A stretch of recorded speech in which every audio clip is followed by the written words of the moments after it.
right, we are so excited to have Dr. Gastrid Harrigan from the great state of Florida on the My K12 Career Show. Dr. Harrigan has been an educator for almost 20 years, and he's worked at the elementary, the middle, the high school level, all of it in the great state of Florida.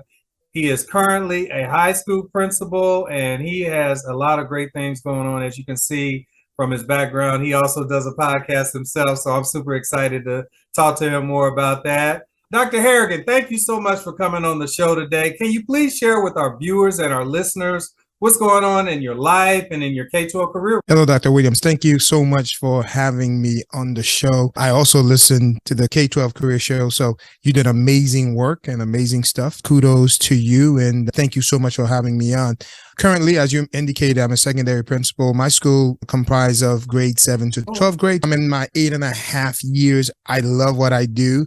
I like to tell people right now, my school, we are in the middle of a transformation. About 86% of my population are at risk, but really trying to expose all students, but definitely at-risk students to coding, STEM world, tech field, and really career exploration. And we also have a paid internship. And so I'm just excited to do the work that we are doing currently, especially coming out of the pandemic. It shows the importance of education, showing the importance of what technology can do in our space. And also last year in 2022, early August, I kicked off my podcast there, as you mentioned, the School Leaders Podcast. It's focused on providing bite-sized tips, ideas for emerging and really for school leaders who are in their early stage of leadership, and also for those who may be supporting them. What are some of the struggles, some of the ideas, tips, and that they can use to really support those type of leaders? Or what are some things that these leaders can really embed into their practice and ultimately scale up their leadership? And really, at the end of the day,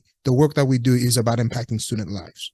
That's awesome. So I'm super excited about your podcast. Let's just jump in right there. So what made you start a podcast? You've been a principal at the same school, and I apologize, it's a 7 through 12 school, so middle and high school. What made you start the podcast, and how's it going so far? It's going great. What made me jump on Adam Welcome? He's out of California. He reached out to me in Twitter. We've been connected on Twitter for a couple of years, and he reached out and he said, "Hey, I would like to have you on the podcast." So I went on his podcast, and at the end of the podcast, we were talking when the show ended. He said, "Man, you should start your own podcast." And I said, I gave him all the excuses in the world, but I told him, hey, listen, and I'll definitely look into it and see what will come out of it. So afterward, I started thinking and pondering, and I went back to my notes. Ironically, 2.5 years earlier, part of what I wrote down as one of the things I wanted to start was a podcast. Wow. So when he challenged me and says, "Hey man, start your own podcast. You should have your own podcast." So I didn't want to let that moment go. It was around March, April. So I just started planning. And by the summer, obviously being a school principal, as you know, as yourself, is usually busy in the second half of the year. But I started planning, and by the summer kicked off and seeing what, at the end of the day, it's all about adding value.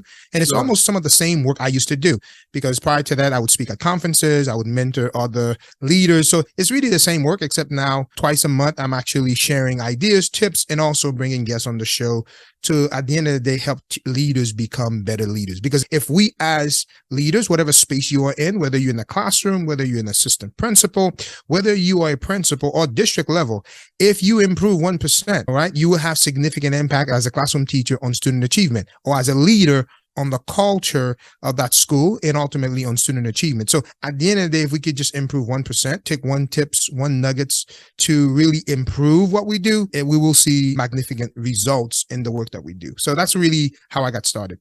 That's awesome. Yeah, you're speaking my language for real as far as improving 1%. I actually share that not only with my students, but with my own children. I just tell them, just be committed to the process, just try to get better just a little bit every single day, that 1%. And if you can do that, and if your head can hit the pillow knowing that you've improved in some way, shape, or form for that day, then you have been successful. Yeah, thank you for sharing that. But let's go back to the beginning, Doc. What made you get into K-12 education?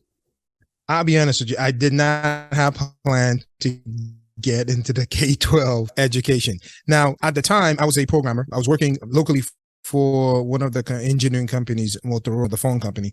I was programming at the time, and early 2000s, the tech bubble happened. And so at the same time, I had already started my master's program as a master's in computer engineering. So tech bubble happened. I lost my job.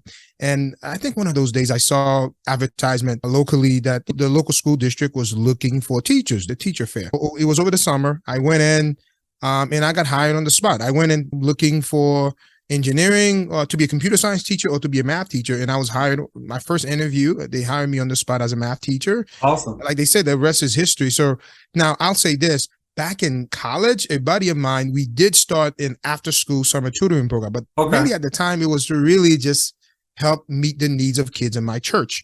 At the time, I serve in a Caribbean church. So kids and families coming over in South Florida is a melting pot. But buddy and I thought, hey, I'm in engineering. Math is my thing. He was more ELA, English. We'll partner up and try to meet the needs of these kids who are coming in over with these families and really trying to guide them. So I was doing that work. So I knew eventually that after I was going to get my master's in computer engineering, I was looking probably to get an MBA. And I thought I'll teach college as a part-time professor, which I am doing today, but never really thought of K-12 as my thing. And went in to weather out the storm, and I ended up staying, and it's been a rewarding career ever since then. That's awesome. So you chose, obviously your background is STEM and engineering and all that great stuff. And that's amazing. Honestly, you don't see a lot of people that look like us in that field. So kudos to you for that. But I've always believed that you want to make God smile, tell him your plans, because he might have other plans for you. The fact that it sounds like you didn't choose K-12 education, chose you. I definitely didn't choose it. It definitely chose me. And like you said, if you want to make God smile, I'll tell him your plans, your dreams. And God knows that was not my plan and my dream. I think for a season, I was upset at him for that. Now I'm looking back, I'm grateful. So definitely. Yeah. That's good. That's good. So how long did you teach before you made that transition into school leadership?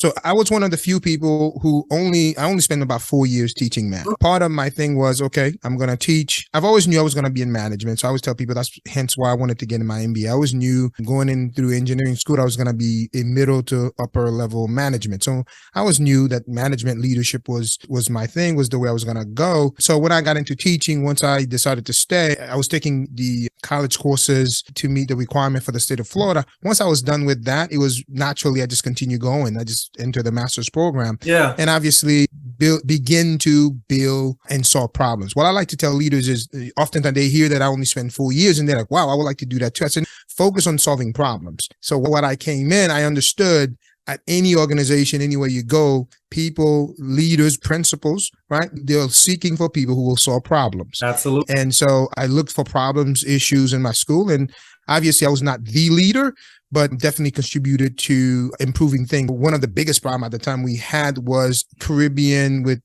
I was in a high, obviously Title I, low socioeconomics, but it was an area where I had a lot of different kids, even though they were Black kids, but different Black kids in the school, Caribbean kids with obviously African-American kids from here clashing. So what I saw was an opportunity to leverage both. I was born in the islands, but I really grew up here since 10. So understanding both worlds and really bringing problems and solving problems. In the process, creating a better culture. We end up doing things at the time for free. My principal didn't pay me, do after school tutoring for these kids because while they come in the country, they were struggling learning English and they were being pulled into gangs, into different activities. So keeping them track, impacting the culture and ultimately student achievement, because if you keep them out of fighting and they are more in class and they're learning, they're improving, they're coming after school to get tutoring and help, that improve. In fact, we went from an F to a C school that year.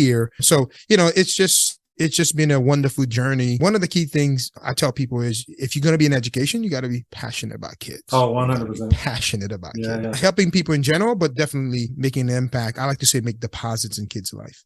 Oh, I love that. So you say you're not from here. Where were you born? Originally, my parents are from Haiti. I was born in Haiti. In Haitian background. So, yes, definitely. That's amazing. I love it. I love it. Yeah.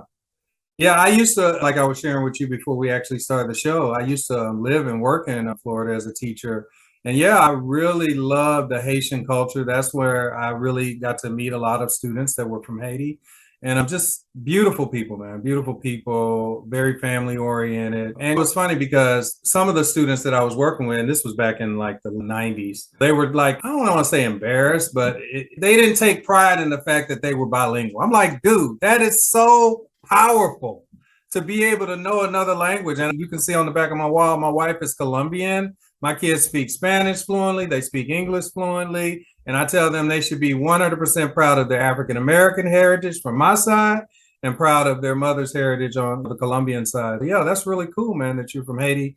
And one of the things that I wanted to ask you, because we're actually dealing with some of these same issues up here in Seattle, is like, how do you bridge that gap between students that might be born and raised in America versus students that might be from, like in your case, from the islands? And I know in my case, I have a lot of students that are from like East Africa, and sometimes there's a lot of clash with those students. And I'm always trying to bring them back to, we all originated from the motherland. Yeah, culturally, there might be some differences, but look, when other races see us, they just see a Black person. And so it just bothers me that we have these conflicts sometimes. But how have you handled that? I would love to hear that. I don't think there's one size fit all, but some of the things I think, like you just indicated, is helping them understand you're correct. If you're any African descent, right, it doesn't matter when people see you, they see just one Black person. They don't differentiate. And also, I think it's helping kids see what we have in common and our differences. And that takes time. That takes dialogue, but it's really helping kids see what are the things that we have in common than differences. Obviously, growing up in the islands and growing up here, the culture is a little bit different. Sometimes the value systems are a little bit different. But at the end of the day, your parent want the same thing my parent want. You want the same thing that I want. Why did, anybody, besides why do foreigners come here? Just they're looking for a better opportunity. And I also think one of the things that has helped is you could have different names for it, but it's more like multicultural fest, right? Where you are celebrating different cultures throughout the school. I know they talk about that, but really it plays a significant role when it is whatever the culture is, we are celebrating it and integrating it. So we celebrate it individually. Let's say your district has this month is specific culture. Go out school-wide, celebrate. And as the leader, even though I may not speak Spanish, I know a little Spanish, we'll go out and learn kids' name and try to connect with them that way and dress like them during those, because at the end of the day, why are you dressing that way? Because at the end of the day, we are people, right? Absolutely. We just have different background, come from different countries. So do things in the school, in the classroom that allow kids positively to have different dialogues, to learn about each other's culture. So I'm big on project-based learning. If you can incorporate it into different things. So even in a writing class, you're not going away from your writing, but you're bringing in those rich texts that have the positive. Right? We often see the negative, but positiveness into the literature. Same thing in math and any other content. And so that way, every kid, regardless of your background, you are learning about the other person and having rich, positive dialogue. I know depending on the school, there are different restrictions, but at some point I've even done the food. Now you can bring your own food, but what I've done is partner up with different local restaurants and have them either donate or we buy. So that way we get to taste each other's foods. So we realize, hey, rice is rice. We might just put a little thing different in each. That's it. But at the end of the day, food, music.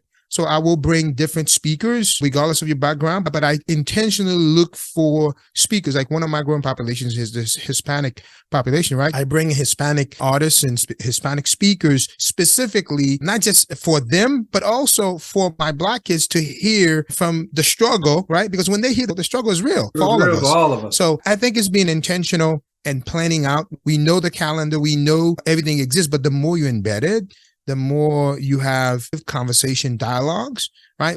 Sometimes we say, okay, bring Black person in front of kids. It's the same thing, right? Bring positive Hispanics, Latinos, whites. It doesn't matter. Just bring positive people and let us have dialogues around our struggles. And one thing you realize, I tell people, even my population, I serve a rich part of my county, they also struggle with drugs like we do. It just doesn't make it to the news, right? So we all have struggles. It's just a matter of how do we address those, and we look for commonalities and provide support. So that's one of the ways. Obviously, it's not the answer, but that's one of the ways to create that culture of acceptance. Sure. I love it. I can tell your passion for young people, it definitely comes through. So thank you for sharing that. This wasn't your first choice, like you said earlier, but if you had to go back to 2000, would you do it all over again? Definitely, I would. Okay. Definitely, I would. There are other opportunities I will max, but definitely education is awesome. The field of education is, yes, society wise, we don't bring a lot of value to it, especially right now. We are using our educational field for politics, Sure. regardless of where you are in your politics. But at the end of the day, education is a noble field. And we are the bedrock of every other field. 100%. Everything else rests and builds on us. I wouldn't do anything different. I would definitely maximize gifts and talents I have, but definitely I love what I do on a day-to-day basis. I wouldn't change a thing. That's awesome.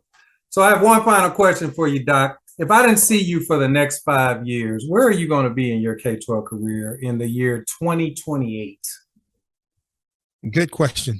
In the next 5 years, the plan is really to have a book out, to be speaking more. Okay. I've done conferences, but to really be a paid speaker, to be quite frank and honest with you. If the opportunity poses itself, you might find me at a district position, or maybe at another school in my district where I will continue to lead impact. I've been in my school for 8.5 years, definitely looking to grow.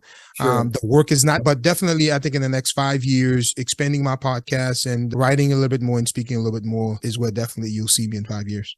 Awesome. I think that's going to happen for you, Doc. Yeah, absolutely. Appreciate it. I really do. Dr. Harrigan, I really want to thank you for coming on the My K12 Career Show and just sharing a little bit of your journey and what's going on in your life and in your K12 career. But before you leave, would you please give our listeners and our viewers some parting words of wisdom? Tell us how we can connect with you, and then we'll say goodbye. So for 2023, I would tell people really find and know your why. Find your purpose, find your being. Why are you here? Find your purpose, find your why. And once you discover it, and even if you haven't discovered it yet, begin pursuing it and go after it hard. Pursue it with your entire dreams, your goal, and just go after it. You are going to find struggles. You are going to have setbacks. You are going to have failures. In fact, if you are not failing, you're not doing anything right. So you are going to fail. But whatever it is that you want to become. So if this year you've been thinking about that job, apply for it. You've been thinking about that career move, do it. If it is that you've been thinking, planning, strategizing, this is the year, this is the moment, this is the season to step into it, knowing that you don't need all the answers. Whatever answers you got, it's enough for you to move by faith, right? To move into that direction. So find and know your why. And that's the key thing, and pursue it with every passion you have. If you're definitely in the education field, whether it's in the classroom, whether it is administrative wise, make sure as you're finding your why and creating your future that you really add value to kids. If you're a teacher, be the best teacher in that classroom. Whatever you're doing else outside that classroom is great, but be the best teacher that is transforming life, building relationship, and ultimately increasing student achievement. If you're an administrator, creating that best environment for kids to succeed, for kids to reach, in adults, their highest potential. That's what I would share. And ways you can connect with me, I'm on most of the forums. So you will find me on Twitter, Instagram, Dr. G Harrigan. Dr. G Harrigan is my handle on both Twitter and on Instagram, on Facebook, and on LinkedIn. It's just Gastrid Harrigan. I'm also the host of the School Leaders Podcast. So all of you out there, you could find the podcast wherever you listen to and find your podcast. Definitely, I'm on Apple and Spotify. So hey, give us a listen. And thank you, Dr. Williams, for having me on the show. Oh, wow. Thank you, Dr. Harrigan, for coming on the show. I can tell that there's greatness within you, my brother, and I know that God is not through with you yet. Best is yet to come, my brother. So thank you again for coming on the show. And I look forward to being on your show, my brother. So thanks. We'll do that too. Absolutely. Thank you for having me. All right. Take care. All the best.